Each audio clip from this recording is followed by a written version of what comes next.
Napansin niyo rin ba ang mga tila higanting paru-paro sa Metro Manila? Uri yan ng moth o mariposa. Kung ano yan at paano naglipana ayon sa eksperto, alamin sa report ni Darlene Cai. What a behemoth! Mariposang singlaki ng kamay. Namataan yan sa iba't ibang lugar sa Metro Manila. Pamahiin ng ilan, baka dumadalaw ang iyong kaanak na yumao. Ayon sa eksperto, ito ay tropical swallowtail moth. It belongs to the family Uraniidae, no? And yung pinaka-itsura po niya, it's brown. Tapos meron po siyang similar, no, quite similar to the swallowtail butterflies.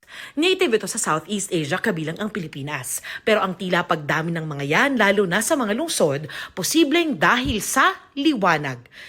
Tinatawag po natin silang positively phototactic.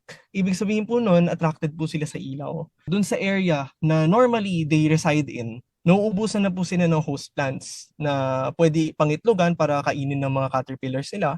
What happens is, naghanap sila ng new places para na may host plants na to lay eggs on. In hopes of finding new host plants, napapadetour sila, especially sa mga urban areas kasi very, very illuminated po. Sakaling dapuan, huwag matakot.